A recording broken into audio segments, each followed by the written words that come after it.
मित्रों, आपकी बात आपके साथ राकेश मोहन त्यागी यूट्यूब चैनल पर आप सभी का इस 65वें अंक में हार्दिक स्वागत अभिनंदन। मित्रों, जैसा कि आप सबको मालूम है, पिछले 3 अंकों से लगातार हम लोग उत्तर प्रदेश सरकार, केंद्र सरकार के सुंदर कार्यों के माध्यम से जो गांव स्तर पर, ग्रामीण क्षेत्र में हम सबके जीवन में, खास तौर से गरीब, दलित, शोषित, पीड़ित, मजूर वर्ग, युवा, महिला, उनके जीवन में जो परिवर्तन धीरे धीरे आए हैं और उन परिवर्तनों के कारण हम सबका जीवन कितना सहज और सरल ताकि और बढ़ रहा है। अभी भी बहुत से परिवर्तन आना शेष हैं और निश्चित ही हम सबको विश्वास रखना चाहिए कि जो भी परिवर्तन शेष हैं वो वर्तमान सरकार ही करने में सक्षम है। रहीम दास जी ने कहा भी है, समय दशा कुल देख के सबे करत सम्मान, रहमन दीन अनाथ को तुम बिन को भगवान। मनुष्य का अच्छा समय, अच्छी दशा और ऊंचा कुल देखकर तो सभी सम्मान करते हैं, लेकिन रहीम दास जी कहते हैं, हे भगवान, दुखी, गरीब और अनाथ का तुम्हारे बिना कोई सहारा नहीं है। मित्रों, वर्तमान सरकार के इन कार्यों को देखकर रहीम दास जी की ये पंक्तियां आपको निश्चित ही खरी उतरती दिखेंगी। पिछली सरकारों में आपने देखा है कि उनका निजी हित, परिवार हित, अपना जाति हित और धन्ना सेठ, गुंडे, बदमाश, माफिया, गरीबों को सताने वाले ऐसे लोगों का ही सम्मान होता था। मित्रों, संभवतः आप सब लोग भूल जाते हैं, हम लोग एक पूर्व मुख्यमंत्री तो उत्तर प्रदेश में ऐसे हुए कि जिनके मंच पर एक माफिया अपने कुत्ते को लेकर उनसे हाथ मिलाने पहुंच गए थे और हाथ मिलाया भी। मतलब उस गुंडे माफिया के कुत्ते ने निर्वाचित मुख्यमंत्री से सार्वजनिक रूप से मंच पर बैठकर हाथ मिलाया। इससे पता लगता है कैसे लोगों का उस समय सम्मान हुआ करता था। रहीम दास जी जो अपने दोहे में कह रहे हैं, लेकिन आप सबने पिछले 3 अंकों से, और मैंने और आप सबने महसूस किया, मैंने भी कुछ चीज़ों की जानकारी आपको देने का प्रयास किया कि कैसे धीरे धीरे गरीब, अनाथ, जिनका कोई नहीं है, ऐसे लोगों की उत्तर प्रदेश सरकार, केंद्र सरकार ने ऐसी योजनाएं बनाई हैं जो उनके जीवन में परिवर्तन ला रही हैं। मित्रों, इसी क्रम में ग्रामीण क्षेत्र में पशुपालन इस संसार का सबसे प्राचीन उद्योग धंधा है। इस पशुपालन के माध्यम से ग्रामीण क्षेत्र का किसान, गरीब अपनी आय की वृद्धि तो करता है, साथ ही देश उन्नति में भी दुग्ध उत्पादन के माध्यम से, अंडा उत्पादन के माध्यम से, मांस उत्पादन के माध्यम से देश की उन्नति में भी सहायक होता है। और जैसे कि आप सबने देखा था, हम सबके जीवन में आवारा पशु एक बहुत बड़ी समस्या थे और अभी हैं भी। ऐसा नहीं कि समस्या पूरी तरह से मुक्त हो गए हम लोग, लेकिन कहीं ना कहीं इसमें कमी जरूर आई है। मैं आपका ध्यान इस ओर भी दिलाना चाहता हूँ। 10 साल से पहले आप सब ने देखा होगा, मुझे जानकारी कि अमरोहा से लेकर हरदोई के बीच में केवल और केवल रामनगर में एक गौशाला हुआ करती थी और कहीं गौशाला नाम की चीज़ नहीं थी। लेकिन आज हम सब देख रहे हैं, ये गौशालाएं धीरे धीरे न्याय पंचायत स्तर पर, ग्राम स्तर पर खड़ी हो रही हैं। उनकी व्यवस्था बनाई जा रही है।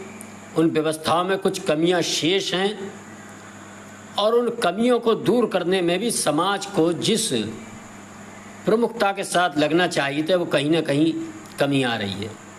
ये सब समस्याओं का भार हम सब ने ऐसा सोच रखा है कि केवल सरकार का है, लेकिन मित्रों, ये हम सबका भी है। बराबर के प्रदेश हैं, राजस्थान हो, हरियाणा हो, पंजाब हो, गौशाला, गौ आवारा पशुओं का खिलाने पिलाने का इंतजाम समाज के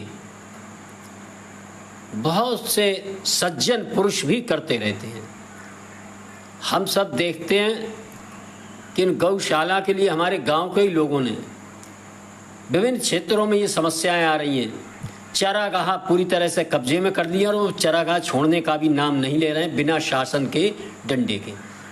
लेकिन सरकार लगातार इस ओर कार्यरत है, लेकिन पशुओं की अधिकता के कारण धीरे धीरे इसमें जितनी कमी आना चाहिए थे वो नहीं आ पा रही है। इसके लिए सरकार ने भी एक योजना बनाई है, मैं आप सबके समक्ष उसको शेयर करना चाहूँगा। सरकार धीरे धीरे जो नर पशु हैं उनको बधियाकरण करके इंजेक्शन द्वारा उनकी संख्या पे अंकुश लगाएगी। और सरकार ने भी जनता से अपील की है कि वह इन गौ पशु में व भैंस में नया सीमन सरकारी डॉक्टरों के द्वारा, ये प्राइवेट जो हमारे वेटेनरी डॉक्टर हैं उनसे ही डलवाएं। उसमें 99% मादा पशु ही उत्पन्न होगा मित्रों। और जब ये मादा पशु अच्छी नस्ल के पैदा होंगे तो फिर जब 10-12 किलो 15 किलो तक दिन में गाय दूध देने वाली होंगी तो ये जो पशुशालाएं हैं इनमें जो आवारा पशुओं की जब उन्नति होगी इनके, और जब दूध का उत्पादन बढ़ेगा तो ये सारी जो गौशालाएं हैं वो स्वावलंबी हो जाएंगी। इनसे पैदा होने वाला जो गोबर का खाद और दूध उत्पादन जब बिकेंगे तब ये गौशालाएं अपने पैरों पर खड़ी होंगी। और इन गौशाला में उत्पन्न बढ़िया नस्ल की गायों को गांव का गरीब व्यक्ति भी अपने घर लाकर पालेगा। और जब फायदा देने लगेंगी तो फिर आप देखेंगे धीरे धीरे आवारा पशु घूमते हुए बिल्कुल नजर नहीं आएंगे। नर पशु वैसे कम हो जाएंगे धीरे धीरे। ये सरकार लगातार इस ओर प्रयासरत है। इस बात को हम सब समझें, इसकी चर्चा करें और हम भी इनको न छोड़ें। सरकार इन पशुओं के खाद्य के लिए 50 रुपये प्रतिदिन देने का भी काम करती है।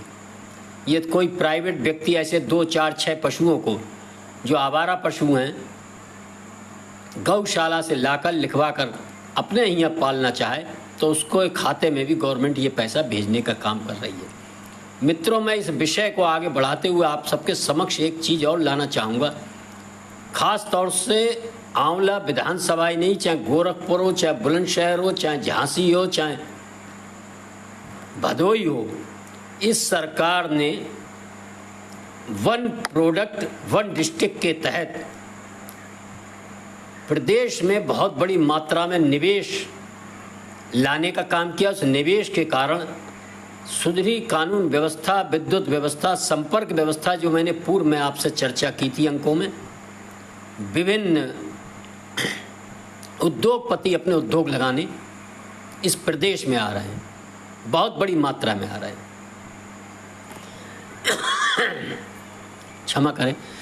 और ये कोई ऐसी बात नहीं, हर जगह आपको दिखेंगे। आज आंवला विधानसभा के अंतर्गत, आंवला और बिथरी विधानसभा के बीच में जब आप अलीगंज से आंवला रोड पर जाएंगे तो जो बंजर भूमि पड़ी रहती थी उसमें इतना बड़ा परिवर्तन आपको नजर आएगा कि वहाँ फैक्ट्रियों की एक श्रृंखला खड़ी हो रही है। पशुपालन से संबंधित फैक्ट्रियाँ, दुग्ध फैक्ट्रियाँ, पशुओं के आहार की फैक्ट्रियाँ और इथेनॉल जो पेट्रोल में मिलाया जाता है, ये शुगर केन से बनता है, ये सब फैक्ट्रियाँ आप सब देखेंगे बनकर लगभग कोई 80%, कोई 70% और कोई 95% निर्माण की स्थिति में पहुंच चुकी हैं। जब आप उधर से निकलेंगे तो आपको लगेगा यह एक आश्चर्यजनक परिवर्तन इस क्षेत्र में जो हम सब देखते हैं, जहां 1 लाख रुपए को ज़मीन कोई लेने वाला पैदा नहीं होता था, आज वहां 15 से 20 लाख रुपए में आपको ज़मीन कहीं मिल नहीं सकती। आसपास के गांव में जो निर्माण हुआ है इन फैक्ट्रियों का, ट्रैक्टर वाले हों, चाहे रेते वाले हों, चाहे बजरपुट वाले हों, जिनके खेतों से करोड़ों करोड़ों रुपए की मिट्टी उठी है, ये सारा समृद्धि आंवला विधानसभा ही नहीं, प्रदेश के विभिन्न विधानसभाओं, विभिन्न जिलों में इस तरह के उद्योग धंधों की एक श्रृंखला आदरणीय योगी आदित्यनाथ जी और नरेंद्र मोदी जी के नेतृत्व में खड़ी हो रही है। मैंने पास की ये घटनाएं आपको इसलिए बताई, आप स्वयं जाकर इसको देख सकते हैं। लेकिन बहुत ही दुख का विषय है कि इन सकारात्मक हुए कार्यों के बारे में क्षेत्र में, गांव में जो चर्चाएं होना चाहिए वो न होकर लोग इन अच्छे कामों के बारे में चर्चा करने से परहेज करते हैं। मेरा आप सभी से विनम्र अनुरोध है कि हम सब अपने क्षेत्र में, पूरे प्रदेश के औद्योगिक वातावरण के कारण जो ग्रामीण क्षेत्रों में उद्योग धंधे खड़े हो रहे हैं, ये प्रत्यक्ष हमारी सबकी आंखों के सामने होते दिखाई दे रहे हैं, इनकी चर्चा करें। पशुपालन विभाग जो आवारा पशुओं के लिए व्यवस्था लगातार कर रहा है, इसमें हम सहयोगी बने। और जैसा रहीम दास जी ने कहा था कि यह सरकार दुखी, गरीब और अनाथ लोगों की चिंता करने वाली सरकार है। मेरा आप सभी से अंत में यही विनम्र अनुरोध है कि हम सब सकारात्मक चीज़ों की सकारात्मक भाव से लेकर इसकी चर्चा ज़्यादा से ज़्यादा करेंगे। और आपकी बात आपके साथ राकेश मोहन त्यागी यूट्यूब चैनल पर प्रसारित अंकों को पूरा सुने, पसंद आते हैं लाइक करें, ज़्यादा से ज़्यादा शेयर करें और इस चैनल को यदि सब्सक्राइब आप सबने नहीं किया तो इसको सब्सक्राइब भी करें। धन्यवाद। जय श्री राम, जय श्री वाल्मीकि भगवान, भारत माता की जय।